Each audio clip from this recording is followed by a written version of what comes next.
Ngayon mga paps, sasagot tayo ng mga tanong na related sa automatic na possible na makakatulong sa mga new driver dyan ng automatic or mag-aaral pa lang kung paano ba mag-drive ng automatic.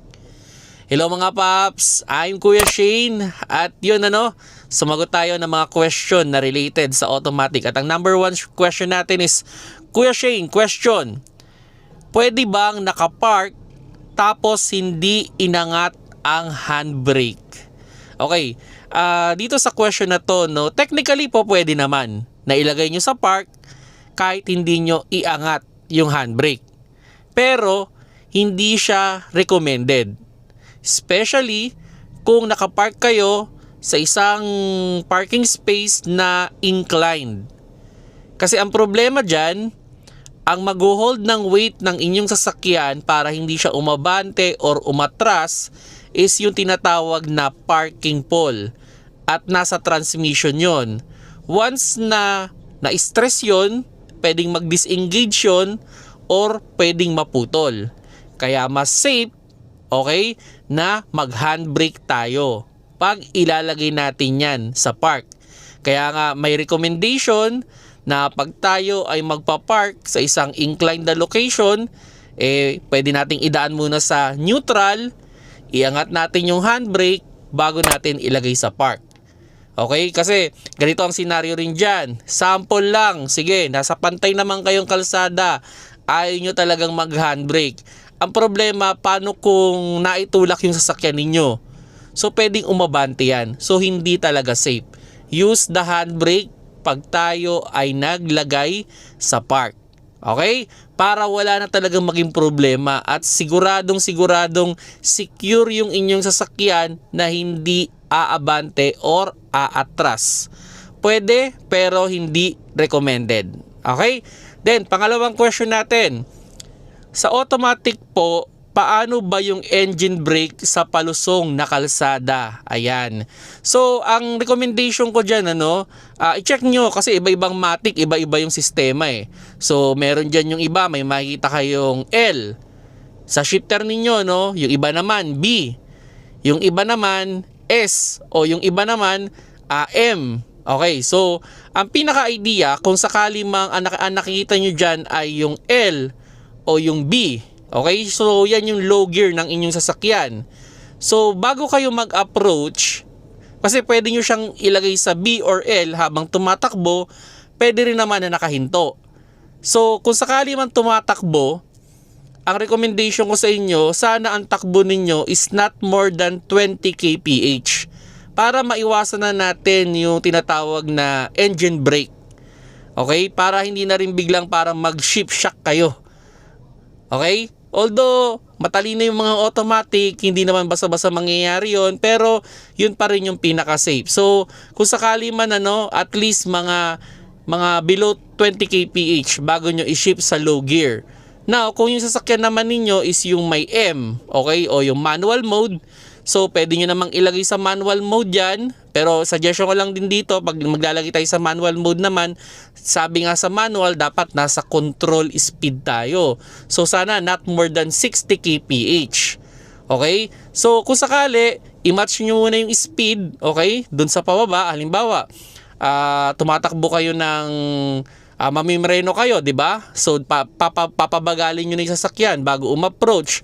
So pwede nyo namang bawasan ng bawasan yan hanggang dun sa makuha ninyo yung tamang gear. So pasok nyo sa M, then normally lalabas dyan kung anong gear yan. So pwede kayo mag-minus, dahan-dahan na minus, o magpreno kayo, tapos automatic naman yan na magbabawas ng cambio.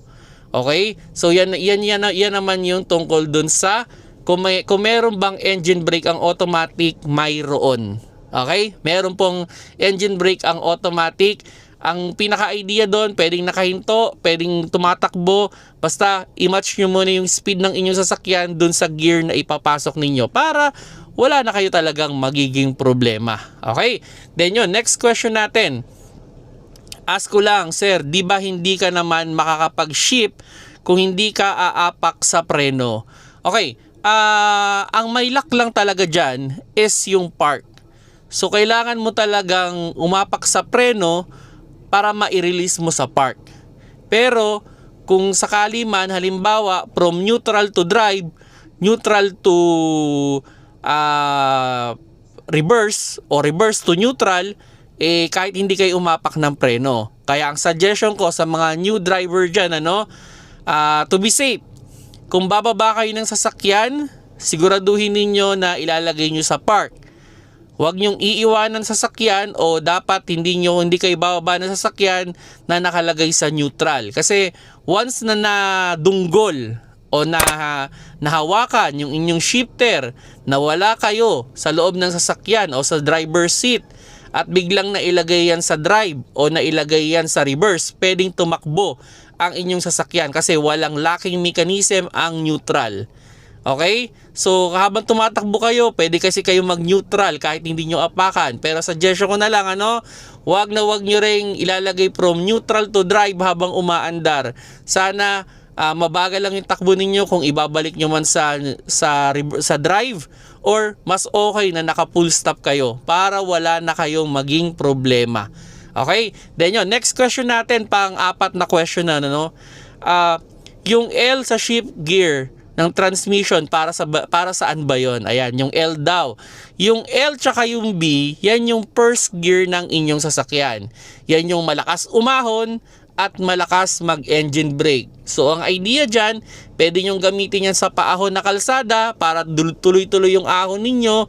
At kung sakali naman na pababa kayo, pwede nyong gamitin yon as engine brake. Suggestion ko na lang, kung maglalagay kayo sa L or B, dapat ang speed ng inyong sasakyan ay parang naka first gear din. So, sabihin na natin nasa not more than 20 kph sana or nakahinto, para wala kayong magiging problema dyan. Okay, kasi halimbawa, umandar kayo ng mabilis, nilagay nyo sa B or L, pwede kayong maka-experience yan ng sudden engine brake and baka hindi nyo makontrol yung sasakyan. So, mas better na i-match nyo yung speed ninyo bago nyo ipasok yung B or L. And yun, last question na tayo, Pwede bang i-shift sa third gear kung galing sa fourth gear habang tumatakbo? Ayan, sa mga may manual mode dyan, pwede bang i-shift yung gear from third gear to fourth gear habang tumatakbo? Yes, pwede. Wala kayong magiging problema dyan, ang naman kasi dyan, ang automatic na may manual mode, pag kayo ay nagdadagdag ng cambio, nagpa-plus kayo, pero hindi pa match yung speed, nagbibip yan commonly at hindi niya pinapayagan. Now, pag angat ninyo yung speed, at nag-shift kayo, doon papasok yan.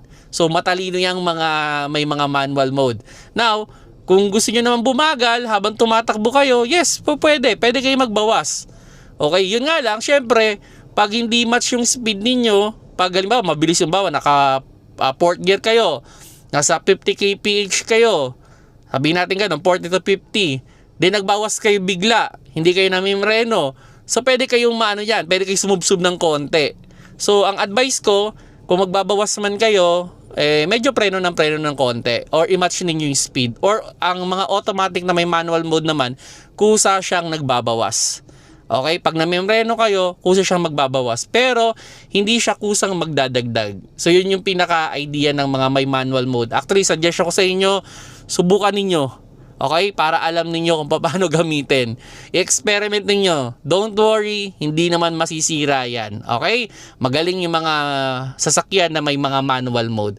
So, yun mga paps, kung may mga question pa kayo, i-comment down below nyo na lang para susunod na mga topic natin, pag-usapan natin yung mga question ninyo na related sa automatic. Sana naman itong mga question na to ay nakatulong sa inyo, especially sa mga new car owner dyan or new driver pa lang o mag-aaral pa lang mag-drive ng automatic. Share nyo to sa kanila para at least may idea sila kung paano nga ba talaga mag-drive ng automatic. Yon, salamat sa mga nanonood dyan. Share ninyo tong video na to at huwag kalimutan mag-comment.